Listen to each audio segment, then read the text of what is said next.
and this is the Eager Beaver Show. You are listening to a True North Eager Beaver Media Incorporated podcast.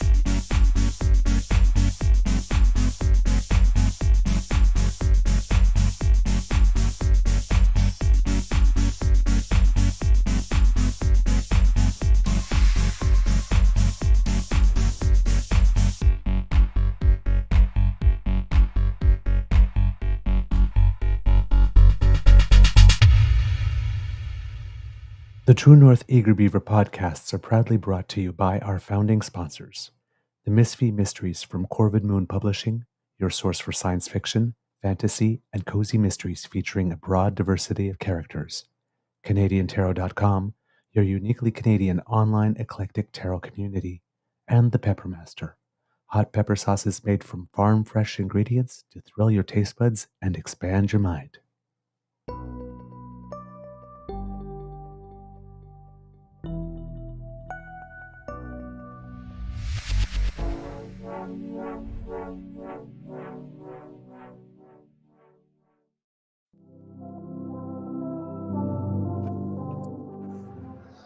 Well, good morning and hello, kids, and welcome to season 4 and episode number 515 of the Daily Beaver Morning Show here on the Cryo Media Network. Yeah! Today, recording day, is Monday, November 18th, 2024, and happy birthday to my girl, Katharina, the fiercest librarian in all of Canada. I got you. It's her special day. I'm your host, the Eager Beaver, pronouns he, him, hey, Mr. Beaver A, and with me, as always, is my good friend, Mr. Grizzly. This is a take 2 for us because the original one didn't actually launch on our YouTube page, even though it did launch on our Facebook page. Oddly enough, it seems to be happening to us from time to time, but a little late, fashionably so, but we're with you. Thank you so Some much for weird waiting. technical glitch with Restream. It's got nothing to do with computers or it's just a Restream thing. It's a glitch. It just doesn't load it for some reason. So How many times have they changed the interface in the last 5 months? like 3 or 4 times. Jeez. It's a pain in the ass. I know. I understand you're advancing and making the software better, improving it, but when you relocate everything for the end user, it's like, wait, where the hell did this go? Where did the thing go that I used to do with the... Yeah, so every time it's like, what? I'm looking at it. No, what the hell am I looking at here? So yeah, anyway, that's, yeah. The joy of being a producer. Yeah, as normally it's like, what the hell around here now? But when that happens, it's like, where the hell? Where the hell? Where the hell? All right. Big thank you goes to our podcast founding sponsors, the Peppermaster, the Misfit Mysteries from Corvid Moon Publishing, and CanadianTarot.com. We've got a fun show for you today. But before we go any further, Mr. Grizzly, how's your mental health doing today, sir? Yeah, it's not great. I've been off. I was sick most of the weekend. I was supposed to go to Super Kyle's party on Saturday night, and sorry, buddy, I didn't make it out. I was not well, and as I understand, he had a great time until he was in the mosh pit and fell and broke his femur. Yeah, Kyle, you know I love you, but you don't have to prove you can do absolutely everything. We like you in One Piece. Yeah. Oh, we prefer you in One Piece. Anyway. Oh man. Oh, I was gonna say what a tough break, and that was a pun not intended. Oh no. I'm not that clever to have thought of it beforehand. I hope you feel better in about 40 days, I guess. I don't know. Jeez. Oh. It'll take a while, man. Yeah, that is not a birthday present. Yikes. No. All right. Shall we get to the topic of the day that I did and Mr. How the Lou or the LOL LOL, the leader of the opposition, has muzzled his MPs. And they're saying, he didn't muzzle them, he came out and released the names. That's because we know who they are. But he told them, you can't go and ask a Liberal MP for money because I'm going to cancel that program. It's just absurd. It's, freedom, right? Freedom. We're going to make you the freest country in the world, only if you do exactly as I tell you. Here's the clip from Power and Politics with David Cochrane. And just have a look at this. Story about some tensions within the Conservative Party and accusations of muzzling MPs. Christian Noel is a reporter with Radio-Canada, and he joins me now in the studio. Christian, fascinating story. What exactly are you hearing about what's happening inside the Conservative caucus over this? There's a lot of rumbling. There's a lot of frustration because MPs feel that they're being told that they cannot do their job, which is helping the mayors, helping their communities, accessing funds that they need to build new houses or to build a seniors' home, for example. Here's what happened. When Pierre Poilievre in October announced that he wanted to scrap the GST on the sale of new builds under $1 million, he said, I'm going to pay for that promise by scrapping the Housing Accelerator Fund. Right. That is a fund that the Liberals have in place right now. And it seems to be pretty popular because some Conservative MPs have already written to the housing ministers asking for the share of the pie for their own municipalities and their own ridings. And of course, the Liberals kind of gloated a little bit about that and tried to make fun of Pierre Poilievre, saying, well, if your own MPs are asking for money for their own municipalities, I guess that fund is not as bad as you're saying it is. And that embarrassed Pierre Poilievre, and he didn't like that, and he wanted to go back on top. And to do that, he distributed to the media a letter naming 17 Conservative MPs that had asked for funds for their municipalities. Right. And he said they made a mistake. They didn't know that the Liberals were lying to them, and now they know better, and they're never going to ask again for that fund. And that didn't sit well with some of the MPs because that letter went out and they were named without knowing this was going out, and they feel they are being muzzled for partisanship purposes, and they cannot help their municipalities to get the money they need. And just the fact that this story bubbled up all the way to us, to the media, in a caucus that is usually pretty airtight, it tells you that the rumbling is real and the frustration is real. Well, I mean... Wow. Yeah, the call is coming from inside the house. There's a lot going on there. Yeah. Number one, the throwing of his MPs under the bus. Yeah. I'm sorry, all 17 of us didn't have the intellectual capacity to figure out that we were being lied to. And then, of course, right, this is something that the big, bad, nasty Liberals did to them. Because they got them to ask for the money under some type of false pretenses. Okay. That doesn't say very much about them. And then he puts words in their mouths. Oh, they all came to me and they told me this, and said, oh, no, you've been lied to. It's like, oh, yes, we've been lied to. Now go out and say that. And then the words he puts in their mouth to say is a lie. Mm-hmm. But freedom. How many times have I said on the show, freedom to live as Pierre orders or commands you to? Just look at his MPs.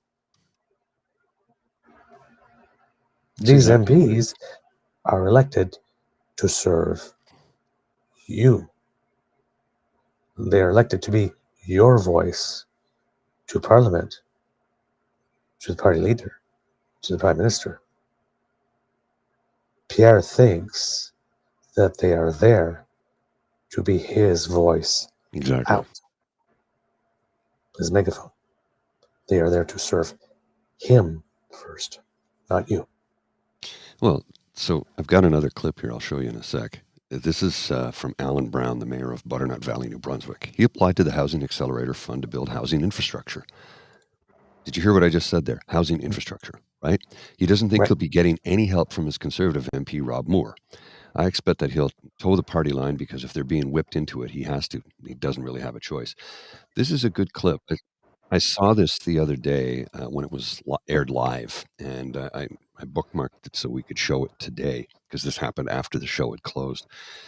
And I just listen to what this man has to say. This is the mayor of a small community in New Brunswick, and it's very poignant what he has to say.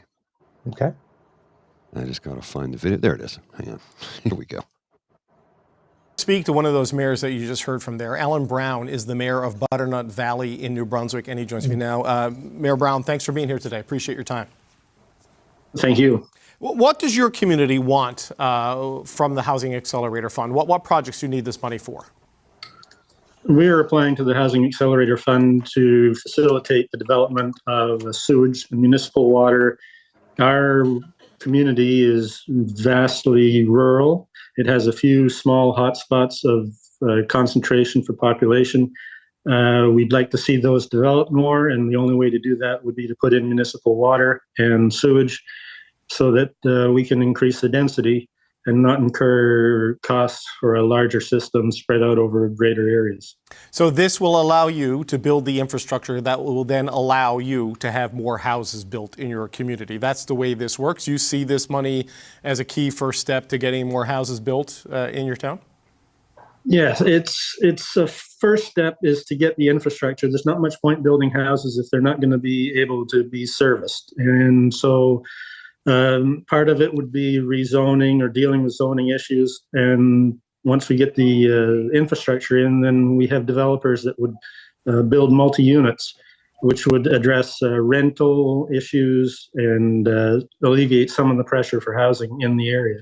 So your MP is a Conservative. Rob Moore is your Member of Parliament. And according to what my colleague Christian Noel with Radio-Canada is reporting, is that he is being told, along with other MPs, not to support funding applications from the Housing Accelerator Fund. How do you feel about that? Well, I've said it before that it's irresponsible. But what I do not like is the tacit implication that comes with it, that if we, in the next election, they form government, don't vote in a member of parliament of their party, we're not going to be looked at for any of the programs that they may run. It doesn't matter if that's what they intend, but that's how it comes across. And that is disturbing. All along that the MPs advocate for their constituents. Right. And to say we're not going to do that now is irresponsible. Rob Moore has always advocated for us throughout the Liberal tenure.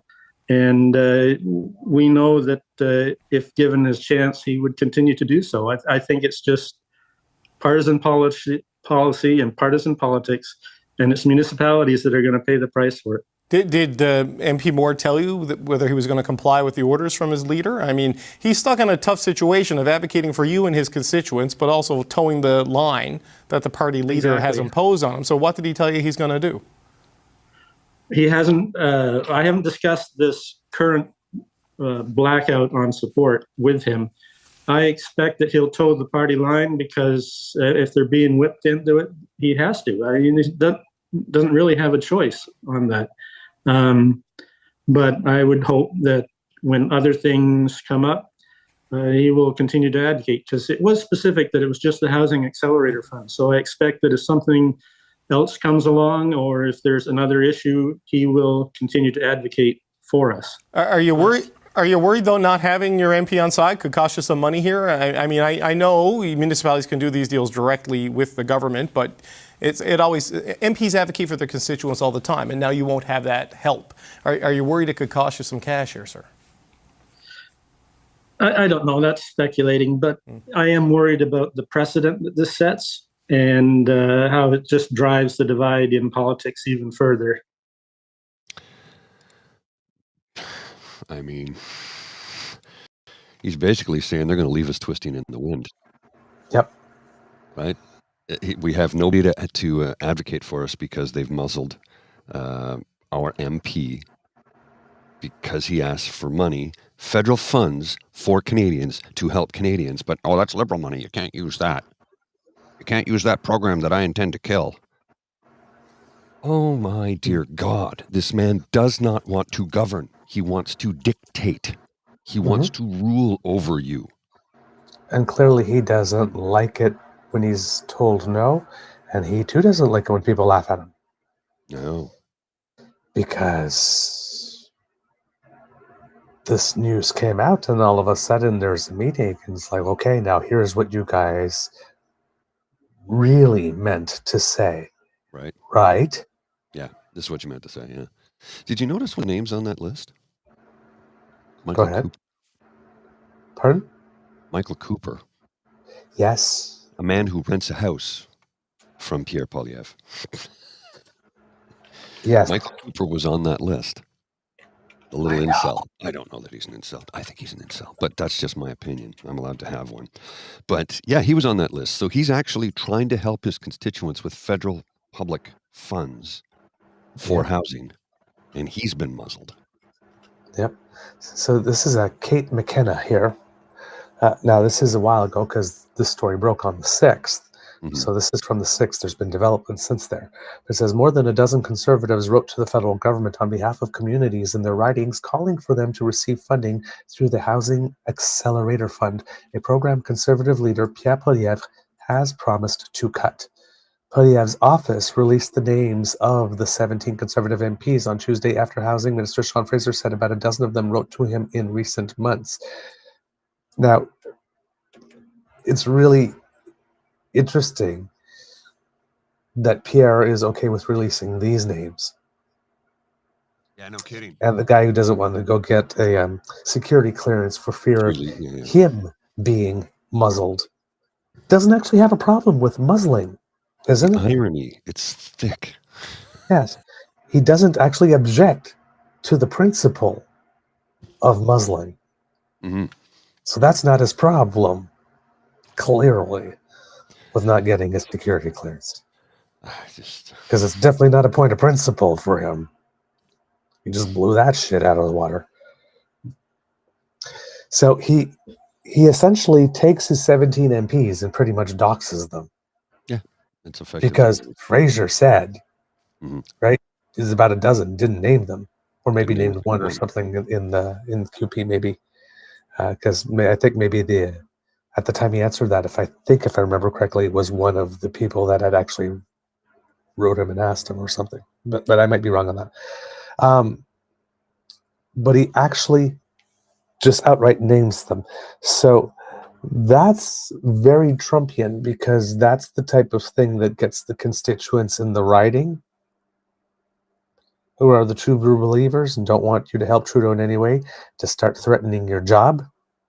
A little bit like they did to Alain Reyes when they sent out that text message. They go, oh my God, how did that message compose itself and magically set itself out to only people in Alain Reyes' electoral district? We have no idea how that happened.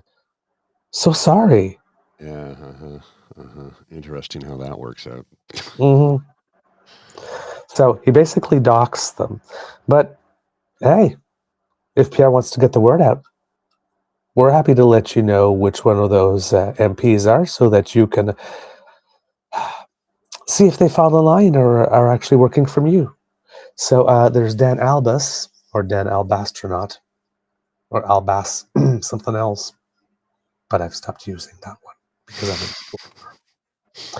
I'm from Central Okanagan, Similkameen Nicola, John Barlow from Foothills, Michael Barrett.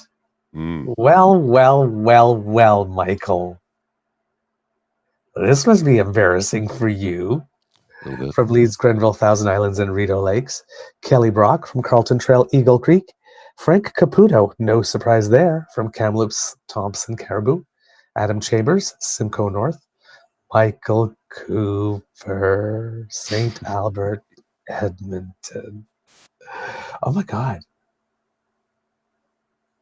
When Dave Gray said he's originally from St. Albert, Michael Cooper, I hope he's still not in St. Albert, because that means Michael Cooper's his MP.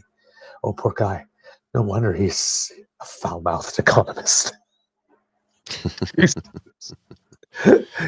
I'm actually impressed by his restraint now, if that's the case. Brandon Leslie, Portage Lisgar, he made a name for himself from winning that by-election there and being very, very anti-abortion. Let's see who else. Rob Moore, Fundy Royal, who the mayor was just speaking of. John Nader, I'm going to guess, Perth Wellington. Rick Perkins, another usual suspect.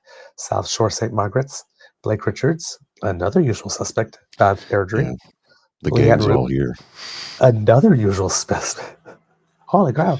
The whole team. Lambton, Kent, Middlesex. Gerald Soroka from Yettlehead. Karen Vecchio. That makes sense that she would, because she's like one of the actual progressive conservatives. And, well, they've already taken care of her because she's not running again after removing her from the Status of Women Committee chair. Yeah. Yeah. Where she was respected by everyone. I know. But we can't have that because Canada's broken. No. It has to look broken so I can fix it, except he won't fix a damn thing. He will take away all the things that we have fought for the last dozen years. Yeah. She's from Elgin, Middlesex, London. Then there's Ryan Williams of Bay and Quinte. Oh, he's the new guy? They just had it. No, that was provincial, the by-election. Sorry. Right. Yeah. And then John Williamson from New Brunswick Southwest, rounding out the 17. Spokesperson for Fraser said other Conservative MPs requested the funding, including Newfoundland MP Clifford Small, but he did not release the names of any other MPs. Wow. So, Kits and Cubs, if one of those 17 happened to be your MP, maybe you would like to put some pen to paper. Let them know what you think of Pierre Poilievre for doing this by restricting the ability to get the funds to your municipality, your constituency, your riding, so that, you can help people and get housing built. And then let them know what you're going to think of them if they decide to fall in line. Clearly, they know there's a need because they asked.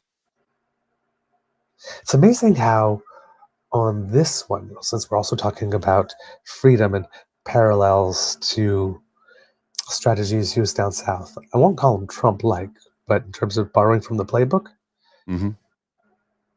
oh yeah, this is. I remember a certain, unfortunately soon to be president again, telling his party, "Don't vote to fix the border because I need to run on that to win an election. Don't ask for the housing funding money because I need to run on lack of housing to win the next election." The variables are different, but the constants sound eerily similar, don't they? Won't go as far as calling them Maple Trump, but there's not many original ideas coming from him. It's all been, as the Bare Naked Lady is saying, it's all been done before. Oh yeah. Jeez.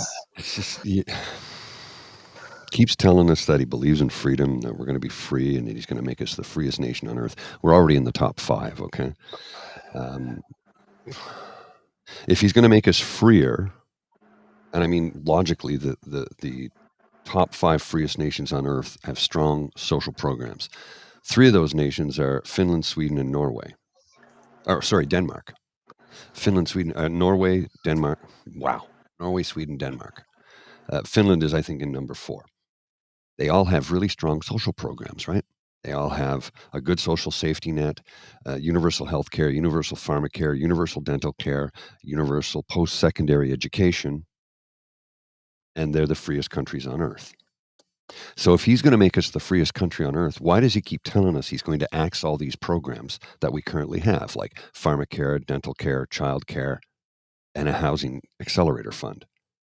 And we've also seen, Sean Fraser announced recently, how they are giving debt forgiveness, loan forgiveness for doctors and nurses, which is the stepping stone to state-funded post-secondary education, which is what it should be. If he's going to make us the freest nation on earth, he needs to give us all those things, but he keeps telling us he's going to cut them. So what are we going to be free of? Oh, we're going to be free of healthcare, pharmacare, dental care, child care, and post-secondary education. We'll be free of them in the sense that we no longer can afford them. We will be cut off from them. We will be freed from them. We will not be latched to them. It's all doublespeak with this little guy. And I don't know if you saw this, Mr. Beaver. At the APEC summit, the Prime Minister at the APEC summit was asked about Tulsi Gabbard. I got the video clip for you, and it plays into where we're going, okay? So let's watch this. Nominations are a domestic matter, but they do have implications for Canada. So I want to ask you about one in particular. Tulsi Gabbard, as Director of National Intelligence. This is a person who has a long history of defending Vladimir Putin, of justifying the invasion of Ukraine. Also lots of questions about her personal relationships, travel, financial relationships.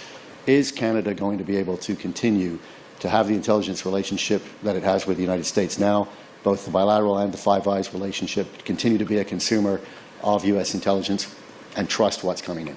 Well, I think these questions you're pointing out are questions that are being asked by an awful lot of people in the United States right now. And they have processes whereby they confirm people, they move forward, they support, they make choices. And I am sure that the American system will continue to demand the right kinds of answers and how they move forward, particularly when it comes to issues of national security. When it comes to keeping Canadians safe, when it comes to keeping Americans safe, our countries can't flinch on that. We have to take these things seriously. And I know Americans take it very seriously, but sometimes political parties do strange things. What comes to mind is the fact that the leader of the official opposition in Canada refuses to get top-secret briefings that will allow him to keep his own party and his own members safe. Sometimes political parties make strange choices. And it's the job of citizens to be asking those questions as to why.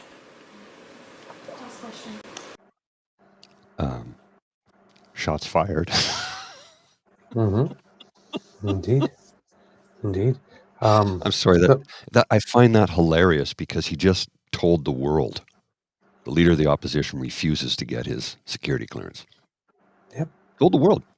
Yep. They make strange choices. Again, this man does not want to govern. He wants to rule over you. Indeed. That's all there is to it. He muzzles his own MPs when they ask for federal funds to help Canadians with the Housing Accelerator Fund. We just heard from the mayor of Butternut Valley in New Brunswick who said, now this is upsetting. We were going to use it to build infrastructure so we can develop housing on it. But nope, not allowed to ask for that money because Pierre Poilievre didn't give it to him. The man is a wannabe dictator, and we can't let him assume any other higher position. We just can't. All right. Mr. Grizzly, do you have the other clip? I do. That's one too? Okay. Load it up. We won't start it just yet. Ready to go. Okay. Because there's one more bit of news since you spoke of APEC. Not sure. Grab a coffee. I'll be right back. Okay. Not sure if a lot of people have heard of it, but it is kind of a BFD.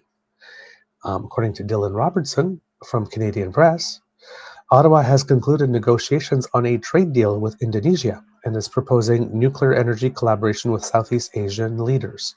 The moves are a show of faith and multilateralism as the re-election of Donald Trump in the United States is raising fears of further strains in global cooperation on trade and the environment. Prime Minister Justin Trudeau and Indonesian President Prabowo Subianto held a bilateral meeting on the sidelines of the Asia-Pacific Economic Cooperation Summit in Lima on Friday. They announced the end of the trade talks that should lead to Canada signing a new deal with the world's fourth most populous country next year. So this is a really big deal. We have the CPTPP, but Indonesia isn't included, isn't one of the 10 other nations included on this one. So this is in addition to that. This is a very big deal. It comes as Trump's impending return to the White House looms large over the discussions of the APEC group, which aims to improve trade among Pacific Rim nations. Trump's first presidency saw him pull back from many multilateral agreements, including the Paris Climate Agreement and the Comprehensive and Progressive Agreement for Trans-Pacific Partnership trade deal. Half of APEC nations are members of the CPTPP. Trump has also promised to slap an across-the-board import tax of at least 10% on all goods coming into the United States, which is causing great concern among America's trading partners and has been a frequent topic of discussion at the Lima summit. Quote, APEC is meeting in the context of rising protectionism, intense geopolitical competition, uncertain economic growth, and the Trump election, said Veena Najibullah, Research Vice President for the Asia Pacific Foundation. She said Trudeau has been pushing to preserve the rules-based trade, quote, that is critical to our prosperity, especially with like-minded countries. Foreign Affairs Minister Melanie Joly told reporters in Lima Friday that Trump's return is actually boosting Canada's influence in the world. Quote, if there's a country in the world that understands the United States, it's Canada, she said.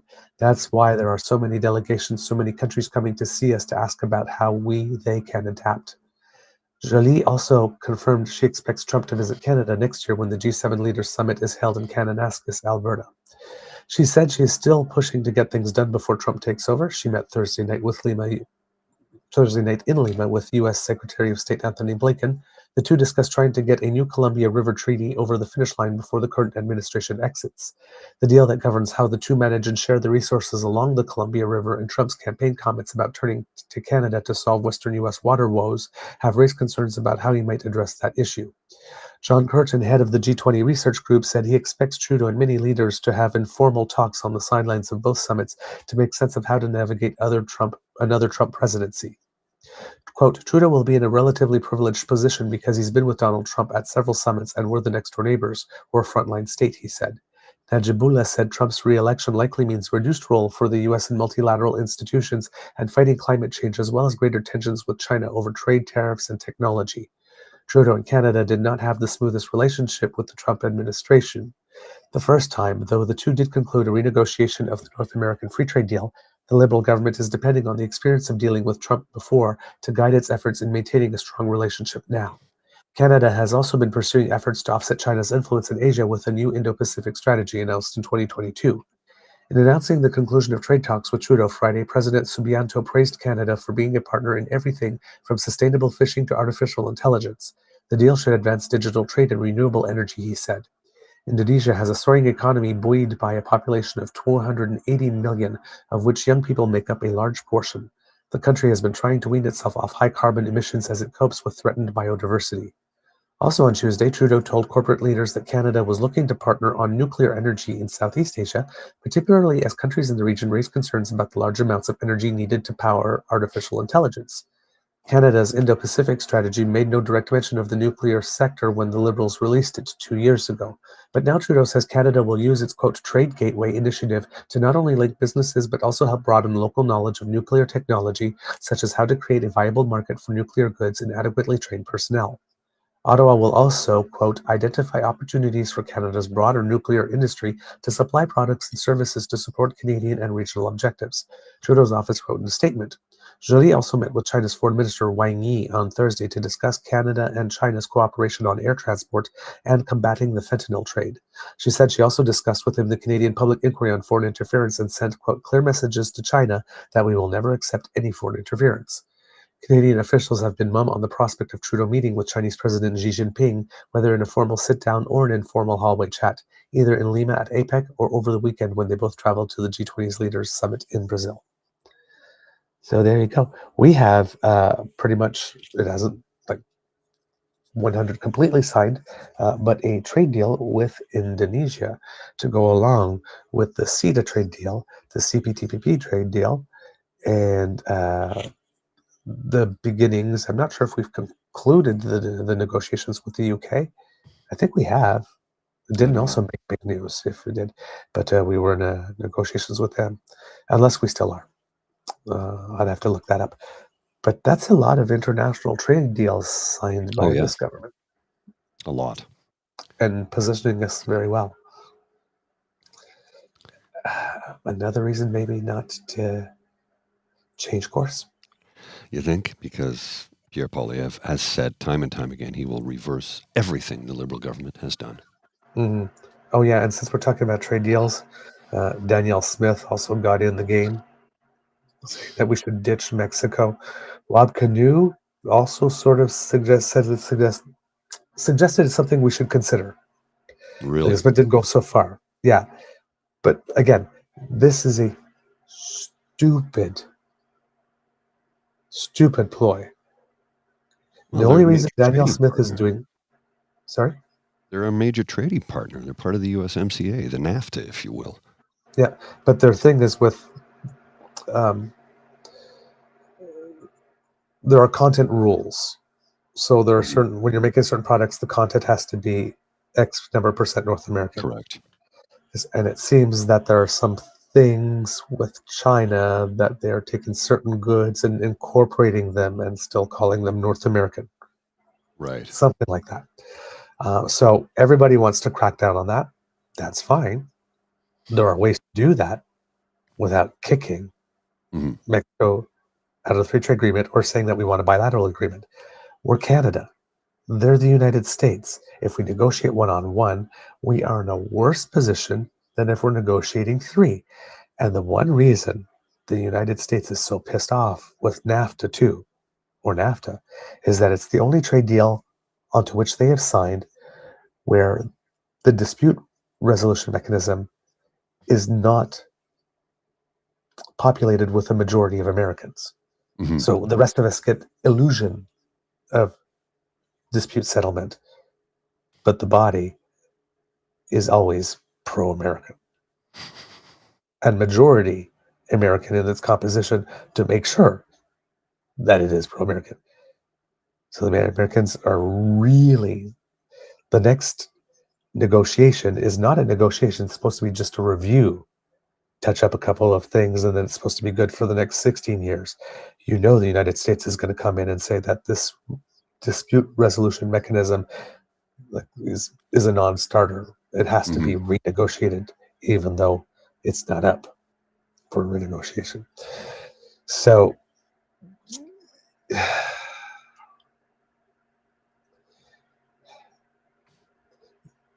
with Pierre, the Conservatives, like I said, with these deals, they always asked the federal government to cave on stuff quick so we could get a deal signed quickly so that we wouldn't be without one. Like, just give them everything we want so long as we get a deal. We have to have something. Like FIPA? Yep. Sacrifice it all. Yeah. We need a deal. And it's just like, that's not a good negotiation. That's not smart negotiating. No, it's not. So give them everything they want so we can get something in return. Well, wait, hang on, hold on. That's not negotiating. That's capitulation. Right. So we know why Doug Ford is doing this. I mean, he just gave $100 million to Elon Musk for a certain, I think, 15,000 connections to Starlink. He could have gone to the source and bought 15,000 kits and then double the price to pay for the installation, and he still would have come out on top. I know. He handed him $100 million. This is bribe money. I don't know what this is. $100 million? It's not even, it's not necessary. It's not needed. Oh, look favorably upon us, Lord Elon, when it is that you become the head of the Doge. Think kindly upon us the tribute that we have given to you. And then Danielle Smith, well, she wants Keystone again. So that's why she's rolling over and showing her belly. None of these people have a backbone. How they walk around. They're spineless. I don't know how they continue to function as humans. Smith and Ford have already sold us. Oh, yes. But they're still negotiating price. Yeah. We have a deal. Now what are we getting for it? Oh, I think dumb negotiations. Yeah. You make sure the terms are clear and that the check clears before you hand over the people. Get paid first. Get paid first. They're not even clear on the terms. No. This is just take the people. Take them. Just don't hurt us, Daddy.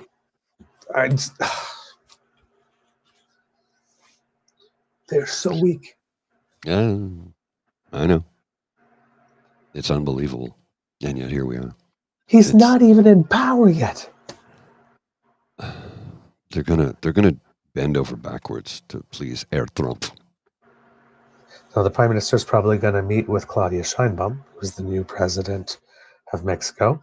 There's going to be some interesting conversations there. What's up with your damn premiers? What the hell? Yeah, well, what was it? The president of Brazil? Yes, that too. That'll be interesting too. She's, what did she say to Elon? I fornicate oneself. Yes, yes. Was exactly what she said. Yes, yes. We have no interest in doing a deal with you on anything. Yeah. Yeah. All right. So there's some positioning going on here. Now, since we're talking about positioning, got a clip for you. Somebody brought my attention to this. It's maybe about 7 minutes, just under 7 minutes. It's the Prime Minister speaking about immigration. And there is a very clear and marked communications tonal shift on this one. Fisherman's friend, bless you, my Mr. Grizzly. All right. If you have the opportunity, let it rip. Immigration. Let's talk about it. In the last 2 years, our population has grown really fast, like baby boom fast. And increasingly, bad actors like fake colleges and big chain corporations have been exploiting our immigration system for their own interests. So we're doing something major. We're reducing the numbers of immigrants that will come to Canada for the next 3 years. Today, I'm going to let you in on what happened, where we made some mistakes, and why we're taking this big turn. There are two kinds of immigration in Canada. The one you probably think of most is permanent immigration, like when families come to Canada to settle and call it home. Every year, the government determines the right number of permanent residents that we want to admit. That's how it's been done for decades. But a plan that only talks about permanent immigration misses the other pathway, temporary immigration. Temporary residents are people who come to Canada for a limited time, like international students, temporary workers, and so on. They come to work a job or go to school. When the job is done or when they finish their degree, most return home. Some apply to stay as permanent residents, but most return home. So back to this year's plan. Historically, Canada's annual immigration plan just looked at permanent residents. The number of temporary students and workers that we admitted each year was left to the demands of the economy. It was usually a small proportion of our population, so it's never been a part of the long-term immigration plan. But after the pandemic, our economy came roaring back quickly, and we needed a lot of workers fast. Canada is in the middle of a huge labor shortage. Temporary foreign workers became such a significant part of our workforce that it'd be a mistake not to include them when we plan our immigration levels. So this year, we did exactly that for the first time. We laid out a plan that sets targets for both permanent and temporary residents. This way, we're getting the full breakdown of people coming into our country so we can prepare the homes and infrastructure needed to support them. Like I said, immigration is based on demand. When we set our targets, we look at every province and territory. We ask the premiers, what are the gaps in your workforce? Is your population growing or getting older? We field calls from businesses, CEOs, economic experts, all sharing their thoughts on where we should set our targets. We've had a chronic shortage of labor for the last decade. It is the #1 issue of all manufacturers across Canada. So we think there needs to be more, push the pedal to the floor to bring more people into Canada because Ontario is facing a generational labor shortage. 380,000 jobs are going unfilled. It's no surprise that every sector has different wants and needs when it comes to immigration. But after the pandemic, they all came to us with the same message. After 2 years with closed borders, we need more people, more workers, fast. So we brought in more workers, and it was the right choice. It worked. Our economy grew. Restaurants and stores reopened, businesses kept running, but most importantly, in spite of lots of economists' predictions, we avoided the worst-case scenario, a recession. But some saw that as an opportunity to profit, to game the system. We've seen way too many large corporations doing this. The government says the program has been used to get around hiring Canadian workers in some instances. Far too many colleges and universities used international students to raise their bottom line. There are the diploma equivalent of puppy mills that are just churning out diplomas. There is fraud and abuse, and it needs to end. Because they could charge these students tens of thousands of dollars more for the same degree. And then there are really bad actors who outright exploit people, who target vulnerable immigrants with promises of jobs, diplomas, and easy pathways to citizenship, promises that would never come true. Looking back, when the post-pandemic boom cooled and businesses no longer needed the additional labor help, as a federal team, we could have acted quicker and turned off the taps faster. Now, it is time to make the adjustments to stabilize the immigration system that we need and get it working right for Canadians for right now. Immigration is primarily a federal job. We have the levers to rein it in, so we are. This is a big change, a major cut to immigration. It's reducing permanent immigration levels by at least 20%. A new string of measures to clamp down on temporary immigrants. That means a decrease in international students, temporary foreign workers. Canada's new immigration plan is straightforward. Lower the number of new immigrants coming into Canada, both temporary and permanent. We're prioritizing permanent residents with the skills we need, like healthcare workers for our hospitals and construction workers who will build more homes. And those temporary residents who are already in Canada, some will apply to stay in Canada as permanent residents. Since they're already here, established and working, the added pressure put on communities is very low. Or they'll leave Canada when their temporary residency expires, reducing our population. Some temporary residents may turn to our asylum system when their visa expires as a shortcut to stay in Canada. Those claims will be analyzed and processed, and if their claim fails, they'll be sent home. Between the amount of people coming and going, we'll effectively pause population growth for the next 2 years. Then from 2027 onwards, it'll balance out and slowly start increasing again at a sustainable pace. In fact, that gets us back to the population growth path we were on before the pandemic. This pause is going to give our economy and our communities the chance to catch up with things like our plan to build millions more homes. That's not stopping, but now we'll have a little more breathing room as we build. We'll see more corporations investing in Canadian workers and youth rather than relying on cheap foreign labor. Our cap on international students is already bringing rental prices down in big cities, and as we keep that cap in place, rents will keep coming down. We're making the system work for Canadians and for newcomers, rather than for the big box stores, chain restaurants, immigration consultants, and sham colleges that exploit it. Immigration is a great thing, and we're lucky that so many people dream of coming to our country. Fulfilling that dream depends on having a good job, a decent place to live, and health care that you can access when you need it. We have to make sure our population isn't getting out ahead of those things. Okay, that was a brilliant video. Absolutely brilliant. Nailed everything, pointed the finger of blame where it deserves to be pointed, including at himself. He said we should have acted faster. More people need to see that video to understand what's actually going on. Did you hear a single stupid 3-word slogan in there that made no sense? Exactly.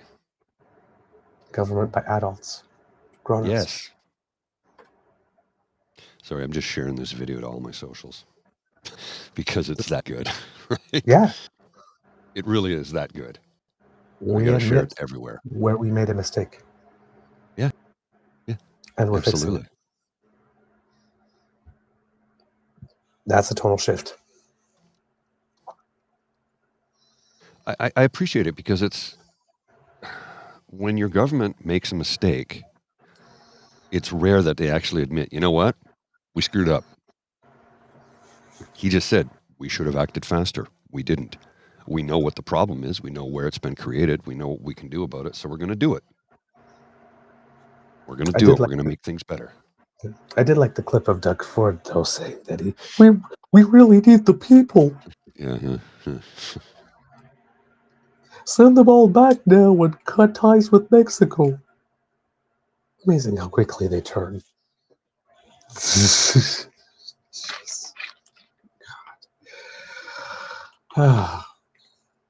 They exhaust me, Mr. Grizzly. Oh yeah, I get it, man. I They get just jump from one set of goalposts to another so damn quickly. Speaking of goalposts. Yeah, how about them Argos? Holy shit. Wow, eh?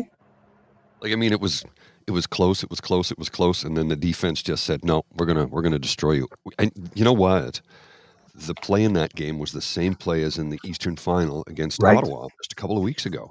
The defense just intercepted and scored like 3 touchdowns in a row to put it out of reach. I know. It was, I always look for a classic nail-biting last Right. second field goal. Or a rouge at the very end to decide the Right. winner in the Grey Cup or an overtime game. But this one, Toronto's defense, man, they won the game for them. Now, Nick Arbuckle did a hell of a job too. So I know. it was a great game. It was. And look, Not to be I don't thrown like in to and see handling the pressure. I never like to see a lopsided victory in a championship game of any type, especially in the Grey Cup, because like I said, the Grey Cup is almost always a down to the wire nail biter. But Toronto's defense, man, the way they destroyed Ottawa in the East Final by winning by 20 points. Was the final 16 or 17 point difference, I think was the final? Something like that, yeah. Yeah. But this was like, unlike you, I like a closer game. And it was, we had a classic and it Grey was Cup game until we got to the half. Fourth It was quarter. tied at 10 at one point. It was leading by 1 at the half. Yeah. Right? And it was a nice, close, classic Grey Cup game until it wasn't. Until it wasn't. Now, that being said, Zach Collaros had sliced his hand open, so they stitched it up and put a glove on.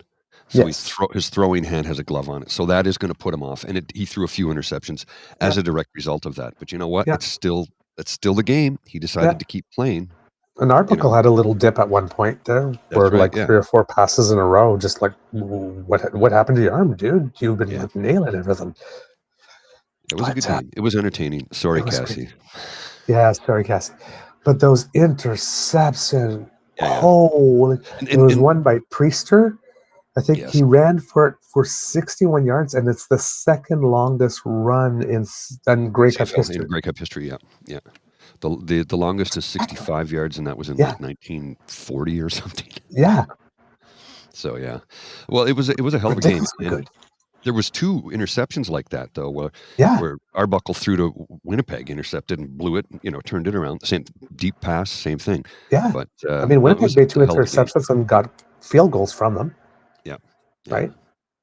It was a hell of a game. It was entertaining, and that's what you want. You can't ask for much more than that. Again, and here's the thing: the scoreboard does not dictate how close the game actually was. No. Those were defensive touchdowns, defensive interceptions, and touchdowns. That changed the course of the game right there. Yeah. And then they had this the kicker, Liram. I'm gonna mispronounce his name. Harulahu. I can't get it right either. I'm not sure. Yeah. I hear but it. He was. I can hear it. Okay, no problem. And when I read it, no, the mind disconnects from what I heard to what I read. Yep. With 5 minutes left, he was 4 for 4 in field goals. Yeah. I mean, he was just, and I think he got injured a little bit too. There was like some play where everybody went flying, and they landed into his leg or something. So he was like limping and stuff. But I think he made every field goal and every conversion. Oh yeah. Damn. I mean, he alone counted for 15, 16, 17 of the points. At one point, I think when it was like 10 or something, it's like all the 10 points were his. That's right. 3 field goal kicks and a rouge. No, correct. Yeah. So, well, maybe is the field goal kicker the same person that kicks off? No, not on every case. And in this case, no, you had a so place you may not kicker have gotten and a the rouge. punter, 2 different. Yeah. In some teams, the place kicker will also be the punter, but that wasn't the case here. Yeah. So a great match. Argos won at 41-24. It's the 8th consecutive Grey Cup win in in the last 8 starts for the Argos. Mm-hmm. It's the 8th consecutive Grey Cup win for the Argos against the Bombers in a final. Bombers, yeah. Yep. And the last time the Argos lost a Grey Cup final, if they were in it, was in BC itself back in 1987.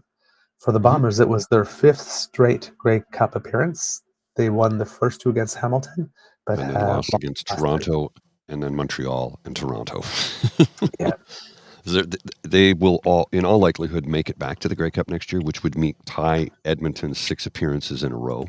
Wow. And Edmonton won it 5 times and then lost it on the 6th. So, yeah, that's look, they're a dynasty team. Even if they didn't win last night, getting to the Grey Cup 5 years in a row, it's not an easy road. I mean, Ottawa didn't play for the Grey Cup, and yes, there was a few years where we didn't have a team, but Ottawa didn't play for the Grey Cup for 38 years at one point.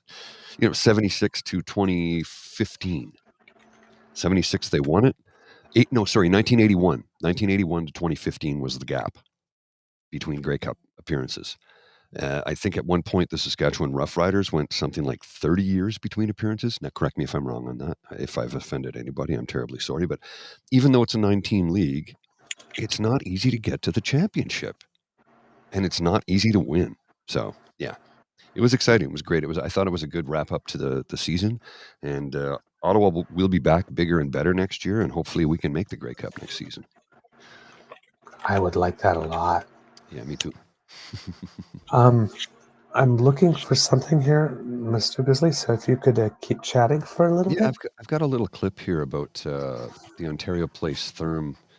What is it? The Ontario Place Therm Lease Schedule D Appendix 2 referencing Permit to Take Water in Ontario Resources Act. It's kind of dry, but I think the video is important. I'll show this to you right now. There we are. Here we go. Watch this. Ontario Place Thermal Lease, Schedule G, Appendix 2, page G16.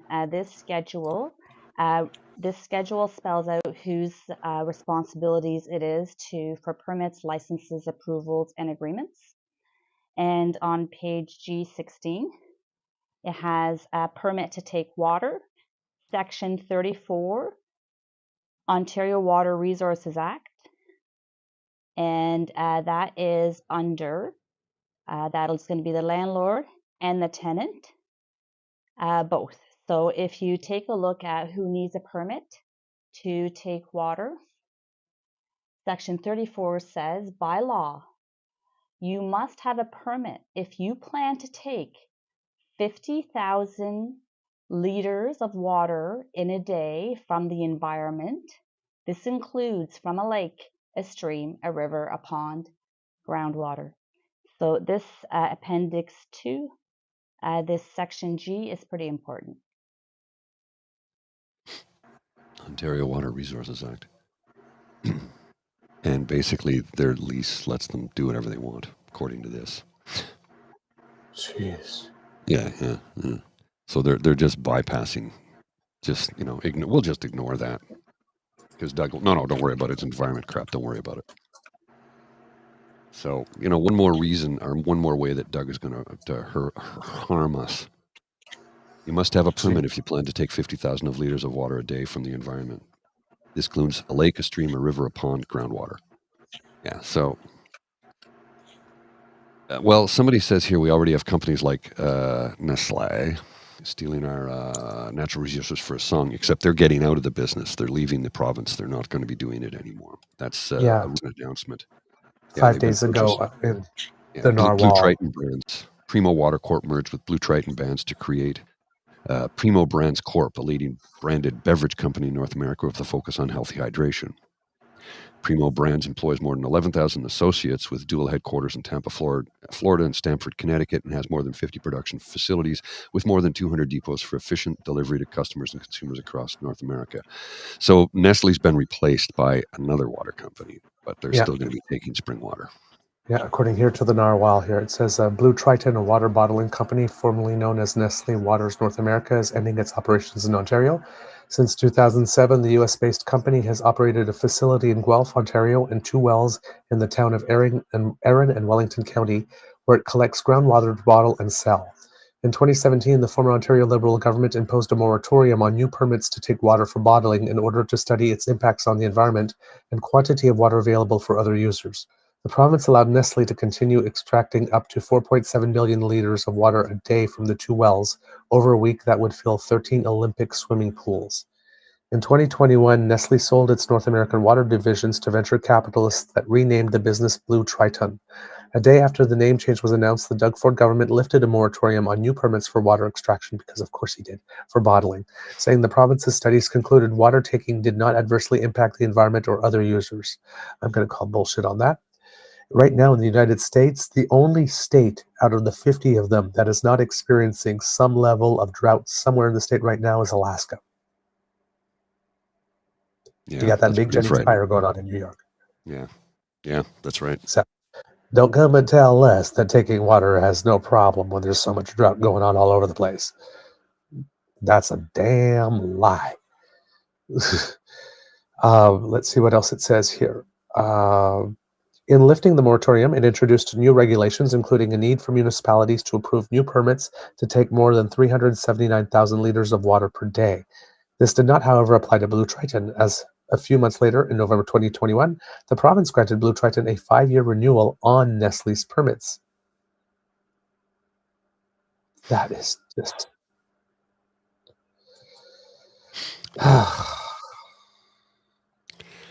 Yeah, I know. And more exasperation. It's just... Oh, just before Vim's got to head out, but she did send me a message the other day, and I wanted to relay this. She says, "Hi, Mr. Grizzly. I'm having a proud daughter moment. If you have time, would you mind mentioning this? My dad is 84 and still practices full time, including at the after hours clinic." So, way to go, Vim's dad, 84 years old and still putting the time in as a physician. Well done, sir. Thank you. Wow. I salute you. And Kit Saucy just sent us an article from the Halifax Examiner by Joan Baxter saying that there's a similar thing going on in Nova Scotia. It's part one of a series, I guess, here. But this was from January. She says, Nova Scotia has practically given away some of the purest water in Canada. Each year, Sobeys and Aquaterra pump hundreds of millions of liters of water from wells in Colchester County and bottle and sell it in grocery stores for potentially hundreds of millions of dollars in sales. For that water, the province charges the two companies a total of $700.69. Yeah. It's water. Yeah, I know. We buy it at $2, $3, $4, $5 a bottle, depending on the size of it. They pay $769.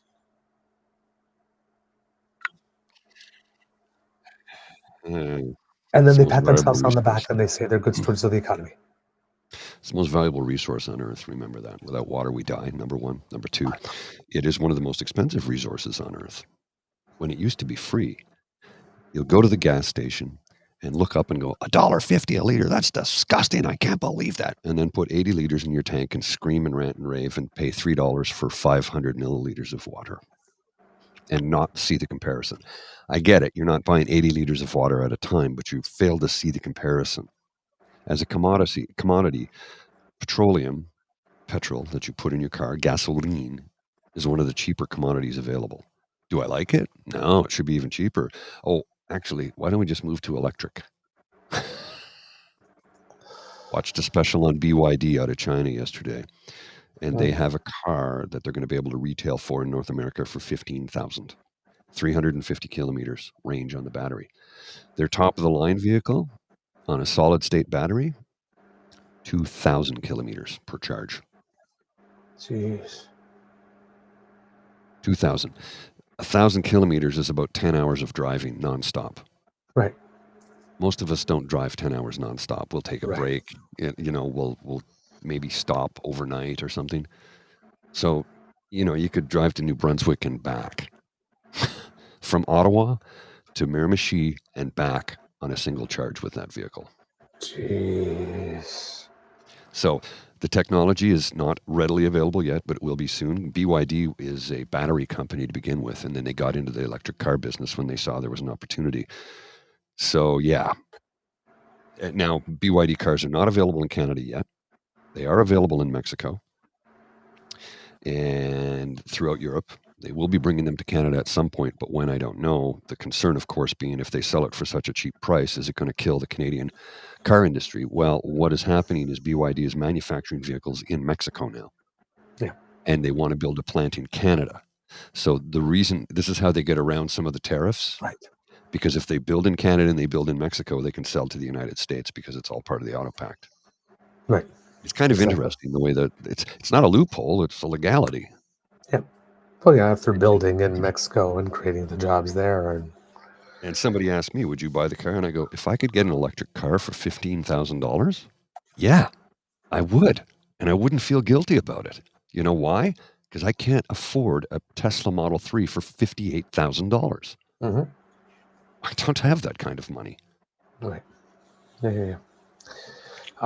Since we're talking about Pierre and his MPs and some freedom, there's another thing that popped up in the Hill Times that you may have not heard of, Mr. Grizzly, but maybe another reason why some members of his caucus might start hating him a little more. Oh, what happened now?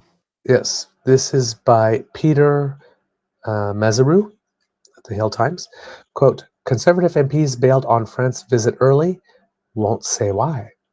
New Democrat Don Davies says the Tories wasted taxpayer dollars by crossing the Atlantic twice for a conference in which they did not fully participate. 3 Conservative members of Parliament abandoned a trip to Strasbourg, France in late June, midway through the planned itinerary, leaving their fellow MPs and returning to Canada on hastily arranged flights home, say 2 other members of the delegation.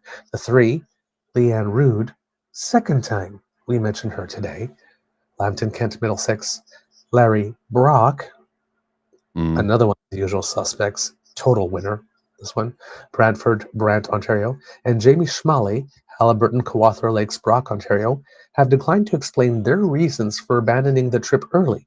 They serve you. They were there on your dime, allegedly doing something in your name, in your best interests, allegedly, but they won't tell you why they left. You're not allowed to know, even though everybody else stayed, which is weird, but you're not allowed to know, which is weird. On we go. But Brock implied the party's whip, MP Carrie Lynn Findlay, another usual suspect, was involved in the decision. Liberal MP Francesco Sobera from Vaughan Woodbridge and NDP MP Don Davies, Vancouver Kingsway, who were also part of the delegation, said that the 3 Conservative MPs didn't fully participate in the summit. They had flown overseas to attend. Davies accused them of wasting public money. Conservative MPs have been voting down requests to fund parliamentary travel, the Hill Times reported late last year. Quote, yes, the Conservative MPs did fly to Europe, did arrive, and then were recalled back by their leadership team to come back home to Canada, Sobera said in an interview. Sobera is the president of the Canada-European Union Parliamentary Association, which arranged the trip to Strasbourg. Quote, so we had to ask our secretary to make those changes, incur those costs, send them home. They did not participate in any of the debates. All the work was done for them, for us to participate in numerous debates. They did not participate. They stayed maybe 2 or 3 days, and then all of them left. The NDP's Davis said that the 3 Conservative MPs, quote, basically wasted taxpayer dollars and maybe even increased the expense by changing travel arrangements on short notice. Quote, they were not there for the whole time. They did not fully participate, he said. Talk to my whip. The Hill Times reached out to the offices of all 3 Conservative MPs for the comment, unreplied. When asked to comment on his way to a committee meeting, Brock said, quote, you can talk to my whip from my side of the story, and walked away. Aren't you aware of your side of the story? Or have they told you what your side of the story is? I think he's waiting to get dictated what his side of the story is. Conservative Whip Findlay did not respond to several requests for comment sent to her office. Conservative MP Carrie Lynn Findlay, the Hill Times there's a photo caption right in the middle of the article. Oh, that's great. A Conservative Party press secretary contacted the Hill Times to refute the suggestion that the attending Conservative MPs did not participate in the scheduled events. The press secretary provided a photo showing the MPs posing for a group photo and 2 others that appeared to show them speaking in the Council of Europe chamber. He did not comment on questions about why the MPs returned to Canada early. Great way to hear what's going on in Europe. MPs Ruud, Brock, and Schmale were part of a group of 10 MPs and senators who visited the French city in June. The trip was organized by the Canada-EU Parliamentary Association, one of several groups that allows parliamentarians to travel abroad and network with lawmakers and other influential people in other countries. The House of Commons foots the bill for those trips. Besides Davies Sorbera and the 3 Conservative MPs, the group also included Liberal MP Jennifer O'Connell, Bloc MP Stéphane Bergeron, Conservative Senator David Wells, Progressive Senator Brian Francis, Independent Senator Gwen Boniface, and 3 staff members who work for Parliament. The Hill Times attempted to contact all of the participating parliamentarians for comment.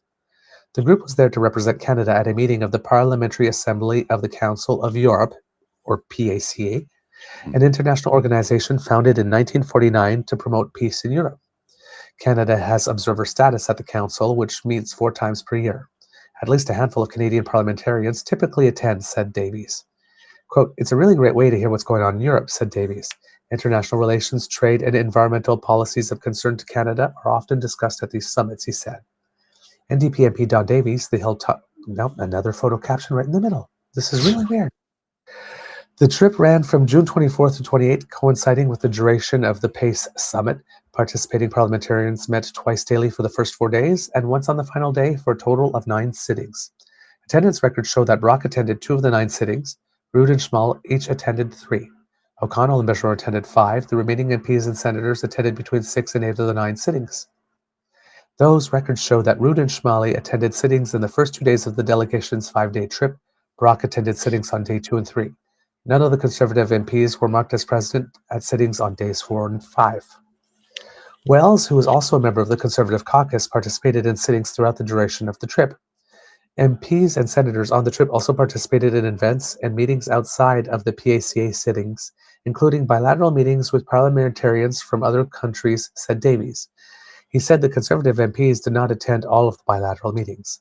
MPs Ruud and Schmale incurred combined costs for transportation, accommodation, and per diems, funding to cover meals and other minor costs associated with travel, of $5,514.24 and $5,380.07, respectively, according to a report released by the Parliamentary Association in early October. The other MPs and senators on the trip incurred individual costs ranging from $4,076.52 to $5,468.58. Brock incurred costs of $4,342.25. He claimed $538.11 in per diems.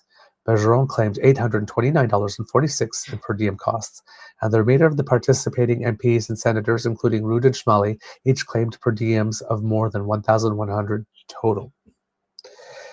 Now, wow. I don't know why these 3 were allowed to go and then had to be called back, but it could be something just as petty as you traveled with liberals. Probably. Why are you being seen there with them? Yeah. You get your butts back home. Yeah, that's probably what it was. But all that work that was done by this other organization for them to be able to participate was spat upon. It came with costs. The reputation of our nation has gone down in the eyes of that organization. And none of us are allowed to know why. What was so urgent that they had to come back? We don't know. They won't tell us because, freedom. Wait.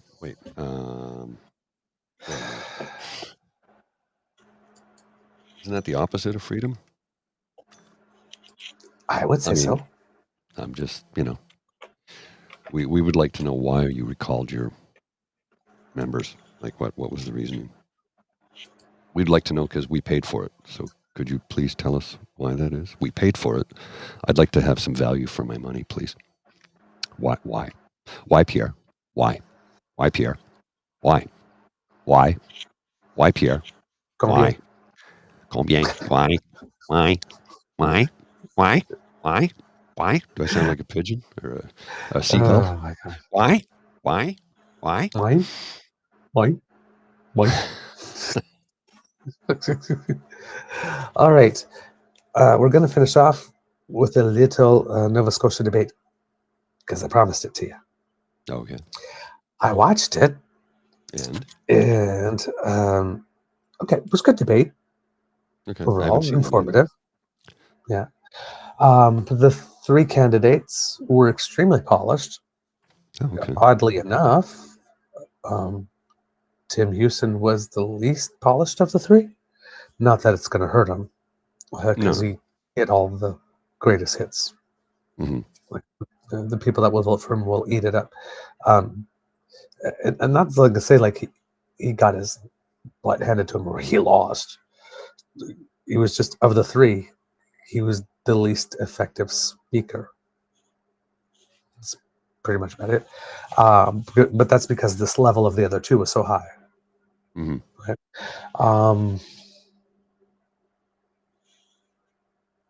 How would I put it? It really lacked any type of excitement at all. So, I mean, if you're listening to debate just to get some information, see people back and forth, and you like it to be plain and simple and, not too many fireworks, not too much drama, and not too many people, stunting and stuff. I mean, I guess this was the kind of debate for you, but there wasn't as much, how would I put it?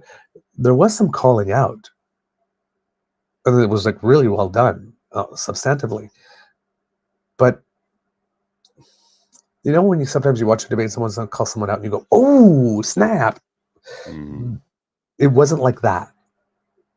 It wasn't like that. So you had to be listening, and it's like, "Oh, yes, that's a very good point." It was very cerebral, almost that way.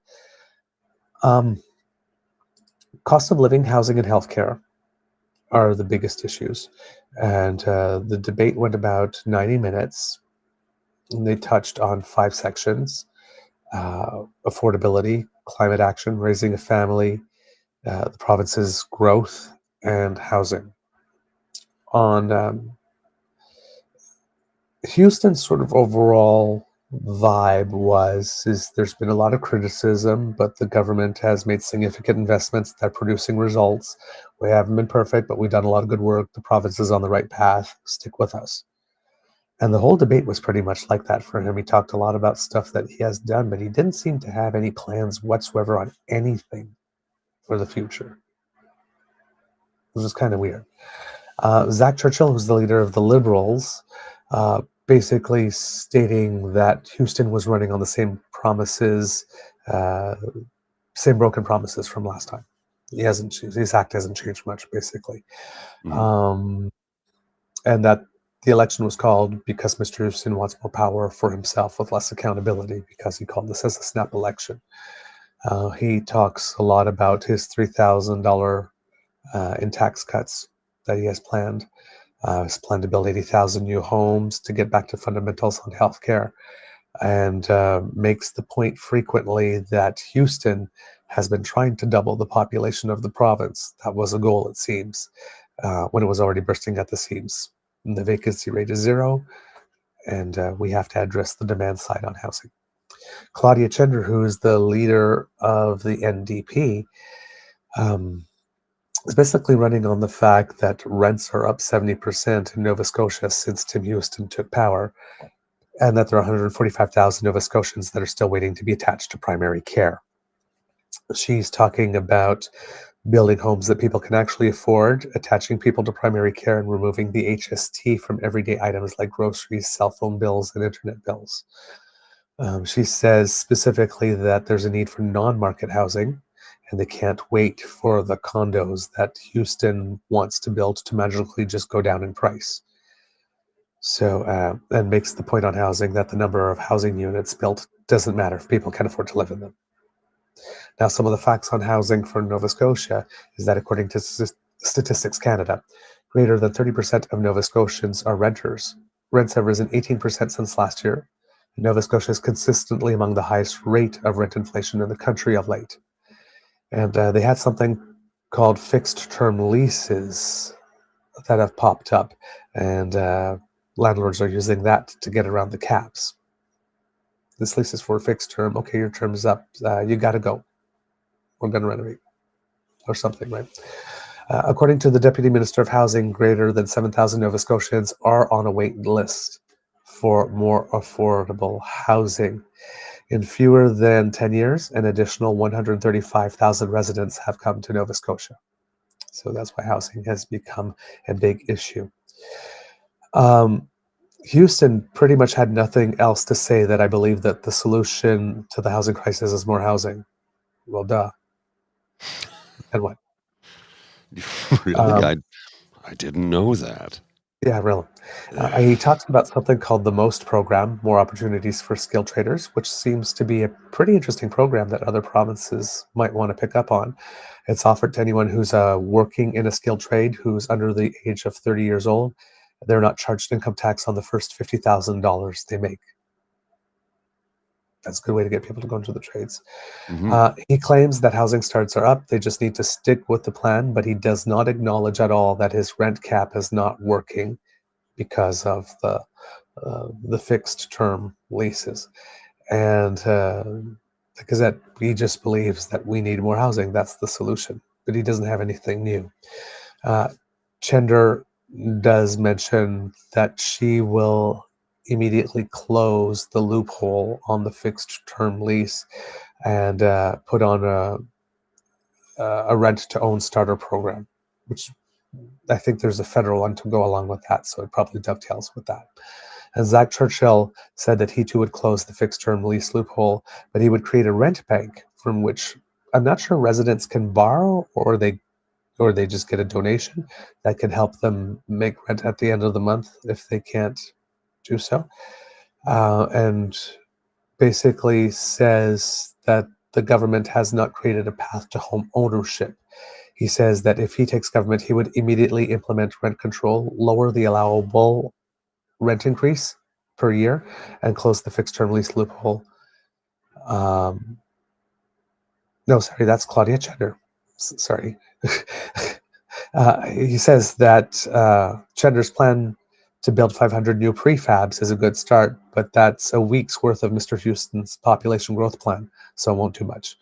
And basically criticize Houston for having put out a pamphlet as a platform, and there's nothing in it on housing.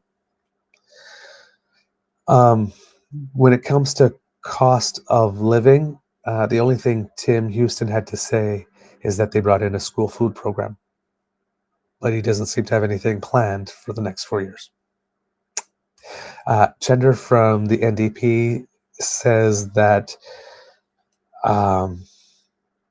she's going to push for a path to a living wage. She's going to institute an affordable home tax credit of about $900 a year and cut the HST off all essentials. She says Tim's plan would take a penny off every dollar, and Zach's too. We're going to take all of the tax off the things you can't live without: groceries, cell phones, and internet bills.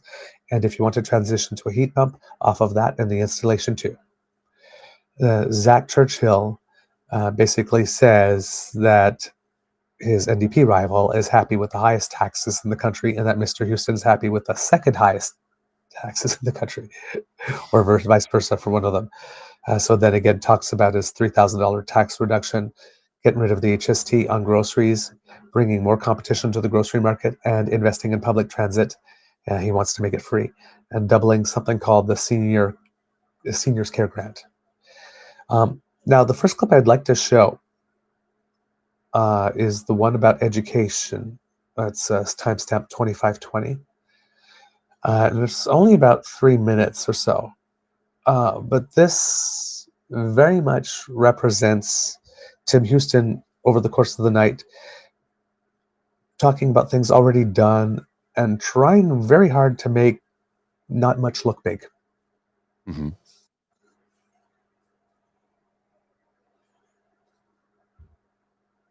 Okay, you have to send me the link. Oh. I don't have it. Why? It didn't go to you? Hang on. Let me see. Oh, well, there it is. I got it now. Oh, just sorry. a sec. Took it. All right.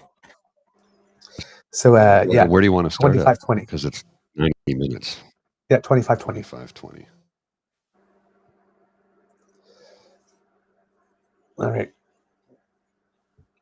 Also on affordability measures, Claudia Chender is talking about establishing a low-income energy rate. And Zach Churchill talks about increasing the heating assistance rebate program to also qualify under the current program and to reduce dependence on coal, as Nova Scotia is burning the same amount of coal today as it was 3 years ago. Okay. Thanks so much. You can't talk about education without talking about supporting educators and supporting families and supporting students. My kids went to public school in this province, and they had a fantastic experience, wonderful teachers. We have smart students. We have great teachers. What we need is a government that supports them.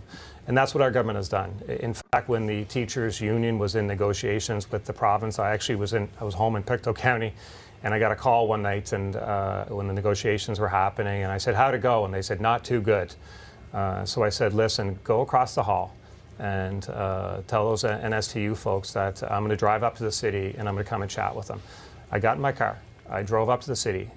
We met, I think, 9:30 that night for a few hours, and we got a deal done that supports teachers, supports students, and makes money available. Now, investing in education is something new for the teachers. That's why they're so pleased right now, because under the Liberal government, in fact, Mr. Churchill was the Minister of Education when teachers went on strike, when they weren't supported. And under the NDP government, in fact, teachers marched in the streets against the NDP government. You know why? Because they cut funding to education. We are not cutting funding to education. We are investing in education, and we will continue to do that. We're announced we're building new schools, but you know when the best time to build a new school was? To start it 4 years ago, 5 years ago. We're here, we're building them, we're supporting education and supporting those that are educating our kids. And the schools that Mr. Houston has cut the ribbons on were started 5-7 years ago when I was Minister of Education. Also, the pre-primary program that was bought in. I'm sorry, I can't stand by while two leaders say that education funding was cut. It wasn't. Every 4-year-old in the province now has access to a free universal pre-primary program. Imagine the impact on families like my own, who have a 5-year-old and a 7-year-old who got through that system. We now have also a big issue with childcare spaces. Hundreds of people, hundreds of families waiting to get childcare. That's impacting parents' ability to get back to work. It's impacting cost of living for our families. And right now in Nova Scotia, we are not allowing the private childcare centers, who are small business owners, mostly women operated, allowing them to expand their spaces at a time when the market needs more childcare spaces. That's another thing that we have to deal with, so that families have access, not just to pre-primary, but from 0 to 3 have access to more childcare in Nova Scotia. Now the Nova Scotia on the childcare spaces, we've opened up 4,000 childcare spaces. We know there's a big need. We also know that there is an issue with the agreement with the federal government, and that's because the Liberals signed that agreement on the eve of an election so they could have something to campaign on. It's very restrictive. Almost every other province took their time and negotiated a proper deal with the federal government and got a much better deal than Nova Scotia. But I will say, the first thing we did when we came into government is we sat down and we listened to teachers. We started something called Ideas for Education. And out of that was born the idea that we have to get cell phones out of the classroom. And when I talked to teachers, a teacher told me that he did a lesson and he couldn't believe how engaged the students were. He was at the end of the lesson already, and he's like, usually they drop off, but then he realized it's because they weren't on their phones, they were paying attention. So there's a lot we can do to support teachers and educators. Well, talking about being in the classroom, the Nova Scotia Teachers Union has been raising the alarm about violence in schools. So, when there was a labor thing, he got in his car, he went in over, made it happen. And look how much kids are learning now that we've removed cell phones from the classroom. But there was not a word in that about what he's got planned for the next 4 years. No. Not a word. Oh, this other guy signed the daycare deal too quickly. And, you know, we should have built those schools a long time ago. We should have got on them. It's like, yeah, dude, all the ribbons you've been cutting, those are the schools I approved when I was education. 5, 6, 7 years ago. Yeah. So he kept on getting owned like that. But you see, they're not slams, right? It's not like, oh, like Zach Churchill is presenting himself in a very premierish way. But I mean, he could have but he could have landed that one, right? Rather than, I'm sorry, I'm not just going to let you say. I mean, it was just way too damn polite. Now, the next clip I have for you at 32:44 to 36:56, we're talking about climate change here, and watch Tim Houston make a big pivot because he's got nothing. Watch him make the expected, boring, oh, are you serious pivot? And then at the end of the clip, watch the little bit of panic. Okay. Overseas to Germany, potentially. If we want to get off coal, if we want to have more renewable energy here, bring down emissions, bring down power rates, wind energy does need to be applied to our grid, to your power bills, to drive that price down. Now, Mr. Houston, you want to put a cap in place. The last time you made legislative changes to power regulation, it had a negative effect on NSP's credit rating, which makes it more costly for the company to run. How do you cap rates and prevent it from affecting the credit rating and ultimately ratepayers? There's lots of high-paid, smart folks at Nova Scotia Power and Emera, and they should manage their business. My only interest is in the ratepayers of this province, and we will take every action we possibly can to protect them. But I have to say how insincere it is of Ms. Gender and Mr. Churchill and the NDP and the Liberals to talk about anything around the cost of utility and fuel without talking about the carbon tax, which makes everything in this province more expensive. I am the only one who will stand up against the carbon tax. And I know the Liberals want a carbon tax under a different name. It's still a carbon tax. It impacts the price of everything. The best thing we can do to support Nova Scotians with affordability and with just getting by in everyday life is stand up to the carbon tax. And fortunately, for the greening of the grid and getting more renewables on so we have more rate stability in the long term, we actually put a wonderful plan forward to the federal government. It was called Better Than a Carbon Tax. And do you know what the NDP did? They fought against it. And do you know what the Liberals did? They fought against it. Well, they are the voices of inaction. We are the voices of action. We are the only party that can make it happen in this province. We don't need a carbon tax in this province. We will stand up against it at every single opportunity because you deserve it. It's somewhat ironic that you are saying that you are the voice of action, Tim, when all you do is blame Ottawa for the challenges that people are facing today in Nova Scotia. An NDP government would waive the motive fuel tax. That's a gas tax. That's the tax that makes it hard for people to get from A to B. You have complained about it for 3.5 years and blamed Ottawa. We would actually do it. You have talked about how the cost of living is high and it's Ottawa's fault, and yet you have taken zero action on taxes in your 3.5 years in government. Why should people believe that you're going to do it now? Well, Mr. Churchill, you wanted to get in on this? Mr. Houston has had signs on his political signs for 2 years saying vote against the carbon tax. Guess what? The carbon tax is still here. If you re-elect him, it'll be back again.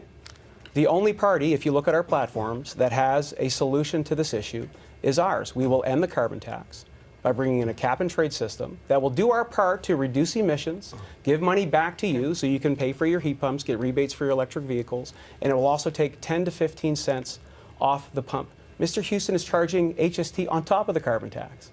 If you cared about it that much, we would actually see an alternative like we have in Quebec and other jurisdictions where we do our part for the environment, give rebates to people, but also take the price off the pumps for consumers. Mr. Houston would rather kick and scream and whine than actually do his job and negotiate a better deal for you. Mr. Houston, if you want to jump in here quickly before we move on. Thank you.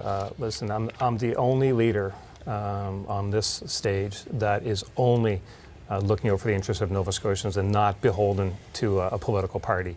The NDP are beholden to Jagmeet Singh in Ottawa. The Liberals are beholden to Justin Trudeau in Ottawa. I am only beholden to Nova Scotians. And the carbon tax adds 24 cents a litre to the price of gas. The fuel tax that's there, it's used for roads and bridges, and we need investments in roads and bridges. And perhaps other parties aren't interested in investing in roads because they want to get cars outlawed in this province, but we know that we need to invest in roads and infrastructure and bridges. And the best way to support Nova Scotians is get rid of the useless carbon tax that just siphons money out of the hands of Nova Scotians, puts it in Ottawa, doesn't protect the planet. We had a plan to do that, and takes it away from things that we could use here in Nova Scotia. You found $45 million for Google because they knocked on your door and asked. I'm sure you could reallocate the budget so that we could pay for roads and give Nova Scotians a break. Instead, he wants to fight with Ottawa and not deliver the promises until they come wrapped up in a campaign package. I don't think that you have credibility on this issue. All right, we have to move on to healthcare at this point. Wow. Boom. Okay. Wow. So first you noticed the pivot, right? Yeah. I can't believe this thing, but I can't believe how insincere, because you're not talking about the carbon tax. You are beholden to Jagmeet Singh. You are beholden to Justin Trudeau. I'm only beholden to Nova Scotians, but listen to me say all the words that Pierre Poilievre has been saying. But I'm not beholden to him. No, not at all. They want to outlaw your cars. That's his version of they're eating the dogs and eating the cats. Well, apparently, did you see the thing from Poilievre the other day about how we're going to eat crickets? Yes. It's for animal food. It's for animals. Ugh. How do they get to lie like this every damn day and continue to get away with it and never be held responsible? I don't understand it. Yep. And the reason for his pivot is because the moderator happened to mention when you made changes to power regulation, it adversely affected Nova Scotia Power's credit rating, thus making it more costly for the company to run. Yes. One sentence who drove by that was, I can't believe the carbon tax. Ah. And then at the end, but they want to outlaw your cars. Full panic. Has nothing. 3 subjects: housing, affordability. 4 subjects: education. And now carbon stuff. Climate change. He's got nothing. Not one new program or plan mentioned. And now we're at like minute 37 of the debate. Mm-hmm. Nothing. They go through healthcare. You think it would have been a bigger subject because Houston campaigned on fixing healthcare. And he's done. This is a big thing that got in. And it didn't. There were like no fireworks there at all. I mean, it was an interesting section to listen to, but there were no fireworks whatsoever. So we'll skip over to the next one, which is they started talking about population growth. And this one came around a lot because I'm guessing, as Zach Churchill says, Tim Houston at one point came out and said, we're going to double the population of this province. And it was a big thing that he was proud and, hung his hat on. What's the Didn't go as timestamp? planned. What's the timestamp? 52:23. And in this one, when Claudia Chender says, and I want to say one more thing, look at Houston's face.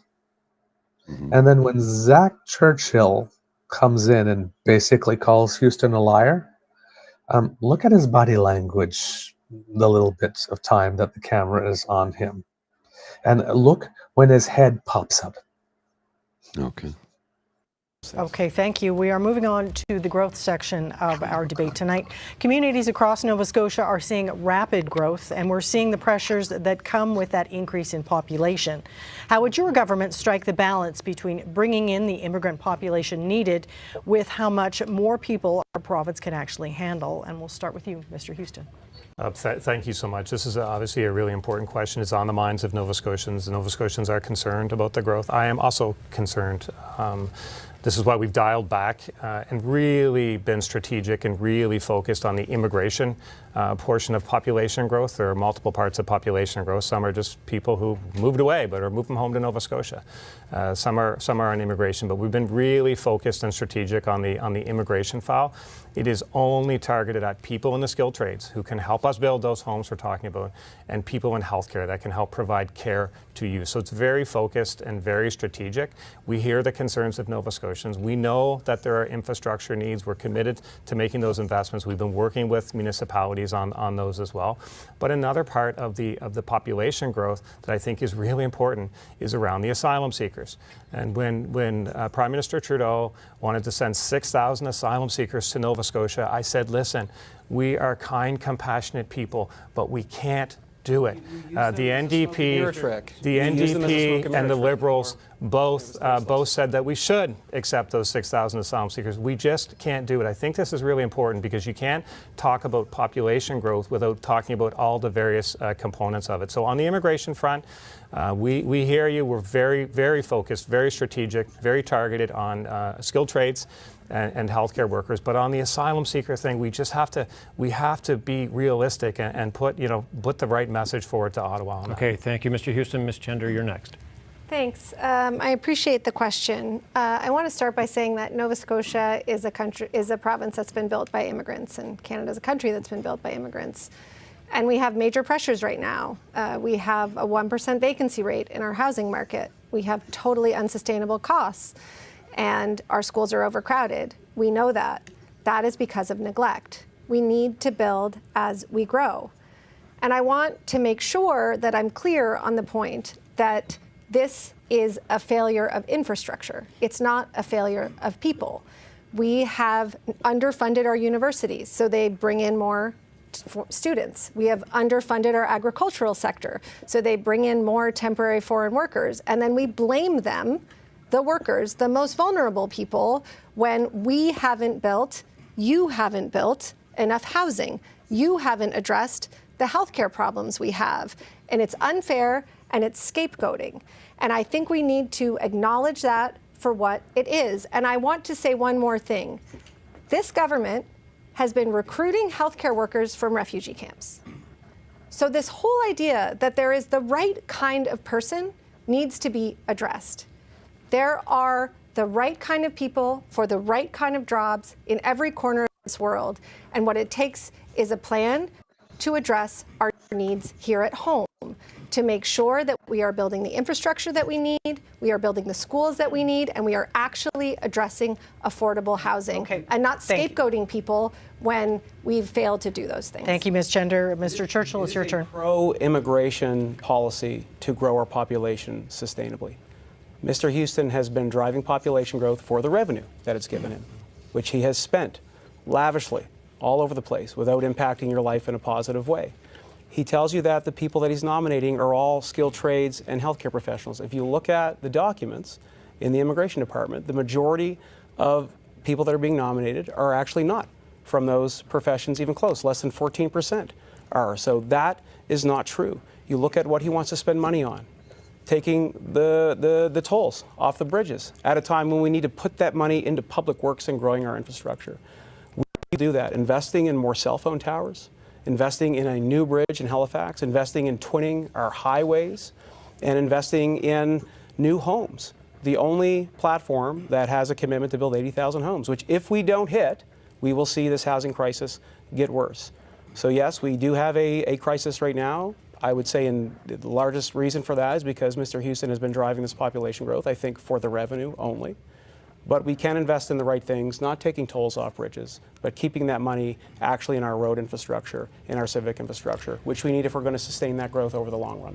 Ms. Chender, with the growth that we are seeing, traffic, especially in HRM, is becoming a major headache. What needs to be done to help people who find themselves spending more time stuck behind the wheel?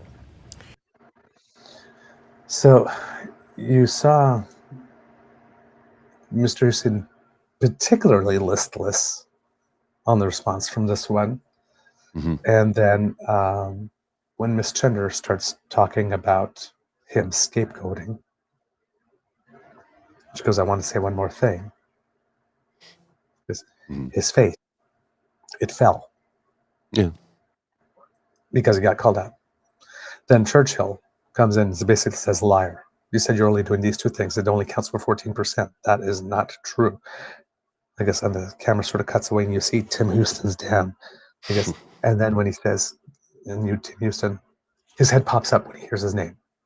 Mm-hmm. Like a gopher, whack-a-mole. It's like, he was beaten here. So this is what I'm saying. It's like, he delivered his lines. There wasn't much energy. He had standard stock responses that low information voters and people that vote on the team jersey will watch that debate and go, he did so great. Just But he still hasn't mentioned one thing he plans to do over the next 4 years. We're now at minute 57. He's not going to. And he's outright lied. He's not going to name anything because, and here's the weird part: the provincial progressive Conservative Party of the province of Nova Scotia, and they are a progressive Conservative Party, is not connected to the Conservative Party of Canada. Yet, he's a puppet for Pierre Poilievre. We have to stand up. So the 6,000 asylum seekers. I said, oh my God, no, we can't like this. I had to stand up to. Really? Really? All right. The last section I have, it's a two-part. I don't know if I should show all of it because we're getting a little long. I'll just show the second part. There's something called the Shenectady Isthmus. We've talked about it a few times on the show. It's that little strip of land that connects New Brunswick to Nova Scotia. That makes it such that Nova Scotia is not an island. People are worried about Nova Scotia becoming an island one day. So it seems that there are some funds. Pardon? Timestamp? Oh, sorry. 1/14/30. Thank you. So there is a plan to do something to mitigate, except usually with these types of things, the federal government comes with a portion and the province comes with a portion. But Nova Scotia, under the former Conservative leader, may not be the same under the current Liberal leader, and Nova Scotia under the current Conservative leader, so both of them together decided to be unhelpful and said, no, we don't want to come with our half. This is a national infrastructure thing. This should be all yours, Ottawa. You should cover all the costs for this. So that's the impasse. Let's see how this got handled. A government you lead handle protecting that stretch of land that connects us to the rest of Canada, the Shenectady Isthmus. Mr. Houston. This is incredibly important. A trade corridor. It's absolutely, it's literally our connection to Canada. And it's at risk. So we believe that because of the national significance of this piece of land, the federal government should pay for it. I believe that very, very strongly. The federal government doesn't want to pay for it. They want to offer us half. And the NDP said we should just take the half and we should be happy. And the Liberals have said we should just take the half and we should be happy. Well, I don't think that's fair to Nova Scotians. If this was in Quebec, the federal government would be paying 100%, and I can assure you that every single elected member in Quebec would be standing up for Quebec. We can stand with Nova Scotians. Is that we have a premier that's playing politics with the leader of the Liberals wants to stand with the Liberal Party. The leader of the NDP wants to stand with the federal NDP. I am standing with Nova Scotians. But I want to assure Nova Scotia, in the meantime, we are not waiting for the money. He's parroting the same line again. Yeah, and Tim Houston's doing the thing. There are shovels in the ground now. There's a. Sorry? And then Tim Houston's doing this thing he's done all night, which he's got nothing to say. He's made his point, but he's going to keep on talking to run out the clock so nobody can make a point against him. Exactly. A lot of work being done to make sure we protect those communities and protect our province. This work but I urge my colleagues on stage here to stand up to the federal government and say, pay your full share. You should pay it. Nova Scotians are worth it. They should do it. Thank you, Mr. Houston. Folks, this work could have started 3 years ago. But instead, we've got a premier that every single chance he gets would rather play politics than get work done for you. There's $325 million sitting on the table from the federal government for this project. There's money there. New Brunswick and Nova Scotia can pay 25% on that project. This is too important for our province, for our food insecurity, for our economy, for people's lives to play these sorts of games because it's more politically advantageous to the premier to attack Liberals than actually just get this job done. Mr. Houston talks about Quebec. Guess what? The infrastructure investments in Quebec are also shared by the provinces. So this is how these projects are funded, whether it's highways, whether it's our interprovincial ferries, or whether it's bridges. They are usually jointly funded, and he's playing politics instead of getting this work done. I have 2 sisters at home and 3 kids, and I'll tell you something. I know when to pick a fight, and it's not all the time. And that's what we see in this Premier, over here. Tim wants to pick a fight with Ottawa all the time because he thinks it's a winning election strategy. And he's picking a fight instead of giving our province the safety, security, and knowledge it needs that we're not going to become an island. Tim says the work is already happening, but we hear differently on the ground. Tim says that we're not supporting the fight with Ottawa. That's not true. We have been asked on the record in a resolution whether or not we support pursuing Ottawa for 100% funding. I certainly do. But that shouldn't stop the work. Okay. We need to get it done. If we need to pursue the money afterwards, by all means. But grandstanding and fighting instead of doing the work that Nova Scotians need, particularly in the area around the border, to know that their homes and stores and lives won't be upended by a major storm, is absolutely imperative. Mr. Houston, a very quick rebuttal here. Thank you. And listen, I will never apologize for standing up for you.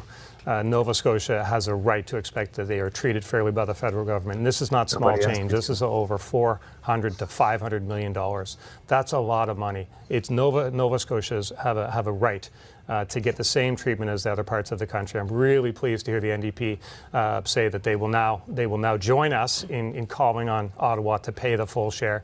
But I also want to assure Nova Scotians there is no waiting. The work is happening. The engineering started on day one when I came in. It's a massive, massive project. It's a multi-year project. The work is being started. I can't let it stand for 1 second that anyone would say we're not actually starting and we put Nova Scotia at risk. Thank you for never that. do that. We're gonna move on here. All right. You've all made promises. So that was Tim Houston. He's actually came, as the evening went on, he came across as a bit more of a dick. Let's look at the Chignecto Isthmus here. You can see that on the screen right now. Rising sea level, but you do recognize how big this is, right? Mm-hmm. I don't think it's going underwater anytime soon. Yes, we need to prepare, absolutely, but that's a pretty big chunk of land. I mean, it looks like the whole city of Moncton would easily fit in that space, right? Right. Here's Moncton and Dieppe. That whole area I'm circling would easily fit in that space. So, but if you would assume like there's just one road crossing it like, to get from one end to the other. Yes, and there is. One bad storm washes out the road. Yeah. No, it just build more infrastructure, but the isthmus isn't going to disappear. I mean, look at the bridge between PEI and Nova Scotia. It's not as big. Yep. So just build another road. So yeah. So I don't. The last bit of it, there was a bit on it with coastal protection as well, which is pretty unique to Nova Scotia. So it was I liked listening to that bit because in an Ontario debate, you're never going to hear them talking about coastal erosion. So the different regions have different subjects, and that was the other one I would have presented to you if we had more time today. But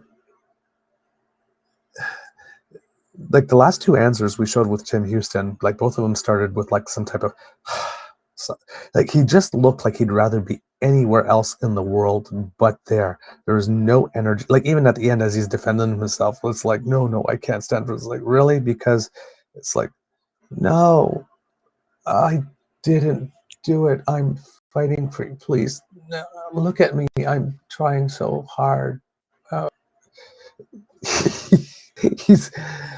I did not get the impression of a guy who, from the moment he wakes up until he goes down to bed,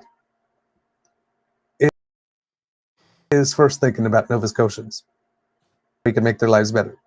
I didn't get that vibe from him at all.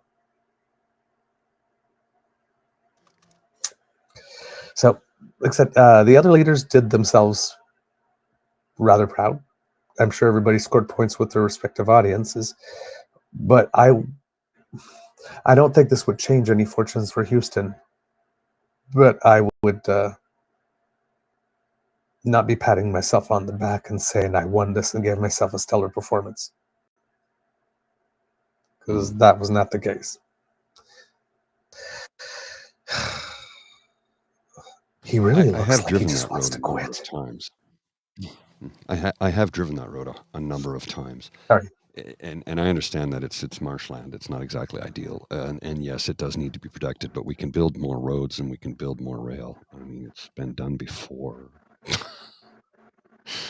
We don't need to be twisting in the wind.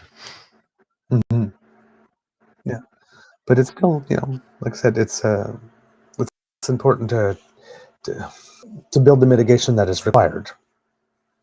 Mm-hmm. Oh yes, Because no, agreed. it's probably way less expensive to do mitigation than to build a whole new road or bridge.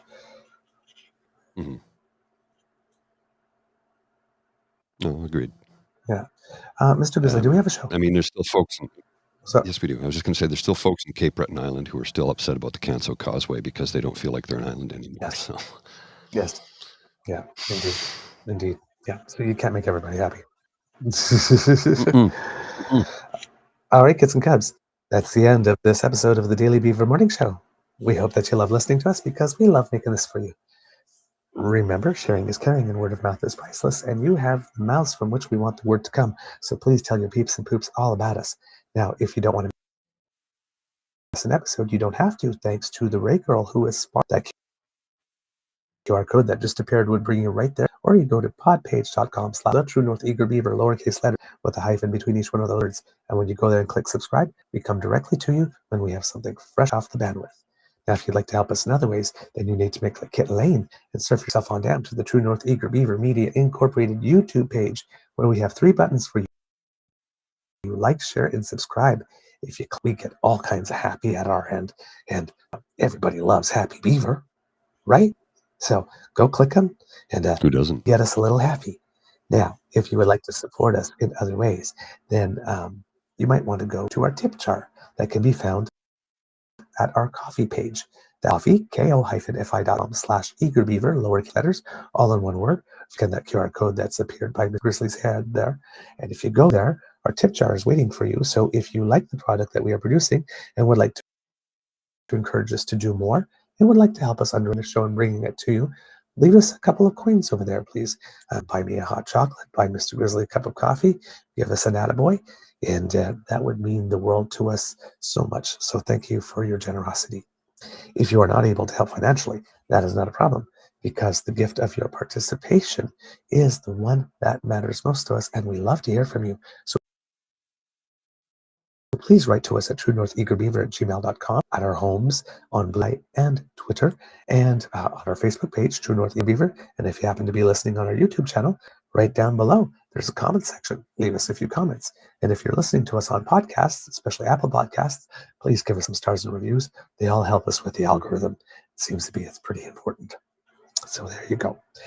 Because democracy is something that you do, kids and cubs. If you are living in a Cloverdale Langley city, you've got a by-election coming up in December. But before that, on November 26th, is Election Day in Nova Scotia. 8 more days to go. Advanced polls and advanced voting is already available. So please look up on the Nova Scotia website where and when it is that you can vote. Plan your vote. Don't vote alone.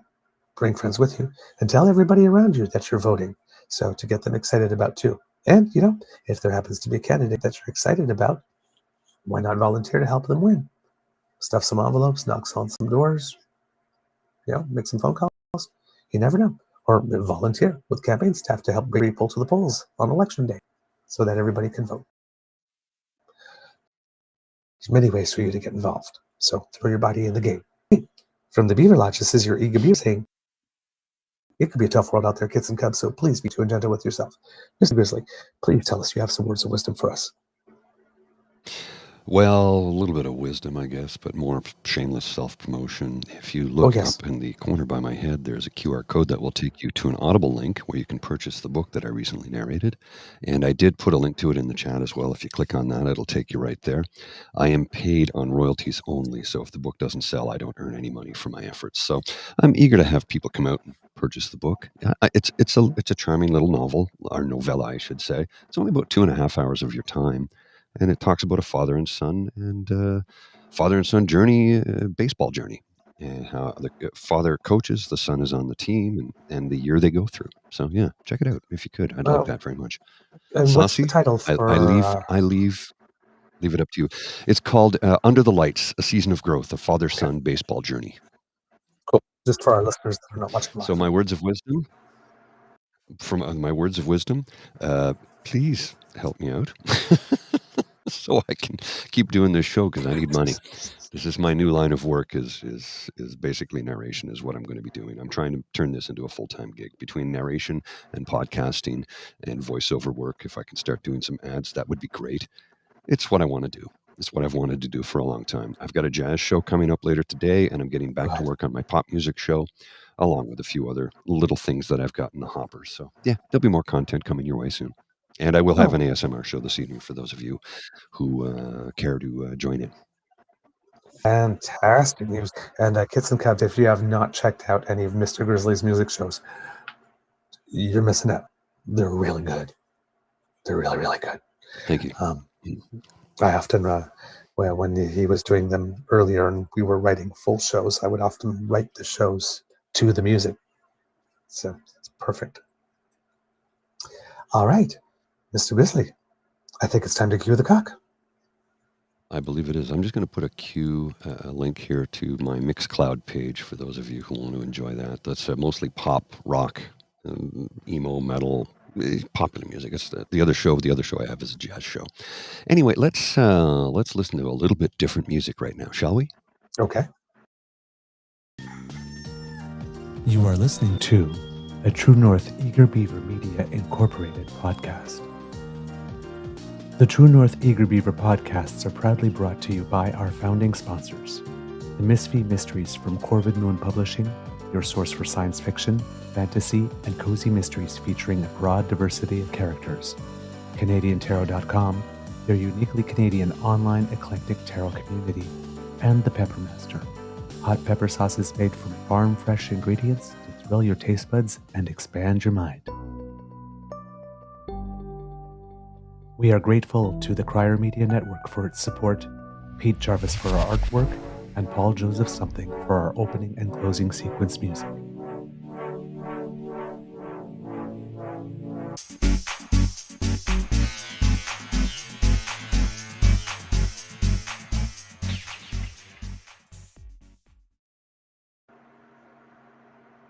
All right, I see we're back. Do you have an Easter egg, Mr. Grizzly? I did, but I think I've lost. Oh, no, there it is. Here it is. I've got it. This is from October 16th, but I thought it poignant, and it's just 2 minutes, and it's something that I think people need to be reminded thereof, because it's important that, just watch. We have heard evidence through the Commission's proceedings that foreign interference affects or can affect all political parties. That's certainly true. In terms of providing information to political parties, what about there have been other ideas suggested of how classified information might be provided? For instance, if the leader is a privy councillor, would that entitle them to receiving such information? There are privy councillors who were sworn in the 70s. As an example, Marco Mendicino was made a privy councillor when he became a minister. But now that he is no longer a minister, in order to appear before this commission and to deal with documents that he himself had generated and worked with as minister, he needed to get security cleared once again. There is a perception around this town that being a privy councillor allows for a higher degree of security clearance or access to documents than not being a privy councillor is. That's simply not true in concrete terms.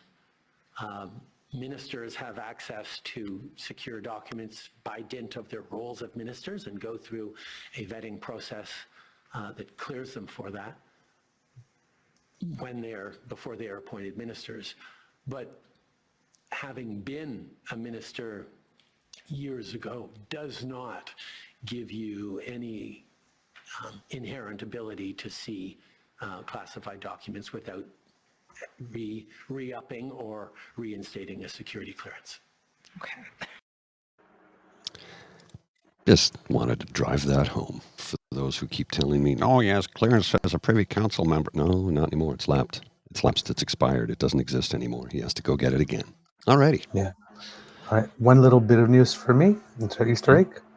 It seems, and we'll talk about it more tomorrow, hopefully, that the federal government is going to compensate the Inuit in Nunavik for the mass sled dog slaughter that took place in the 60s. Oh, that's good. Yes, That's good news. Reparations, more reconciliation happening. Oh, and just more tidbit, and then I'm out of here. Former MPP Randy Hillier for Kingston Frontenac. Oh, yes.